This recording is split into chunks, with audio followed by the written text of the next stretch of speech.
כי מי שכופר בטובת חברו, חברו זה גם אמא ואבא, סופו לכפור בטובתו של הקדוש ברוך הוא.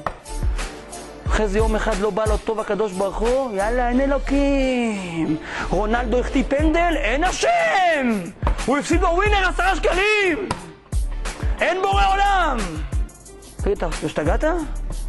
הקדוש ברוך הוא לפי הכדור? אתה כופר בקדוש ברוך הוא? הקדוש ברוך הוא נותן לך חיים, אתה מבין, נותן לך לב. יודע מה זה לב פועם? 24 שעות במשך 70 שנה, 80 שנה, טק, טק, טק. אתה יושן, טק, טק, טק, טק, דופק, פועם. יודעים מה זה? לכו עכשיו, לכו היום לקופת חולים, לבית חולים, לכו לסופר. מכירים את הדלתות האלה, הזזה, אתה בא, זה נפתח, אתה יוצא, פנג נסגר. מכירים את זה? לכו, שגו את הדלת. תגידו שאני אמרתי. כנס, יפתח, תצא. שגע אותו, תרגעו את זה לו ככה.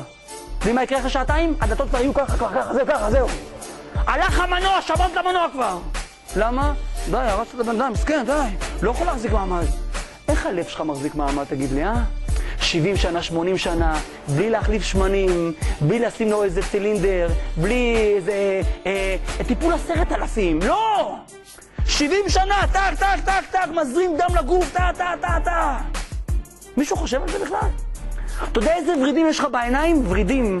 נימים של ורידים, שעובר שם אדם, שאם היה נקרא אחד מהם, השם מרחם אדם יכול לאבד ראייה.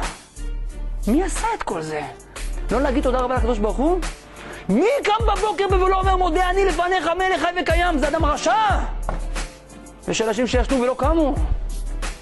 קמת הבוקר, תגיד מודה אני לקדוש ברוך הוא, תשבח אותו. אני מדבר על דברים קטנים ולא מדבר על דברים גדולים, ולא דיברתי עכשיו על לא יודע מה, דברים קטנים שכל אחד יכול לעשות. לוקח כוס, ברוך אתה השם אלוקינו מלך העולם שהכל נהיה מדברו, לא מגיע לו?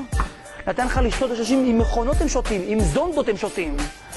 אתה שותה, יוצא גם אחר כך, שתבח שם הולד, אין בעיות בכליות, אין בעיות בקיבה, הכל זורם.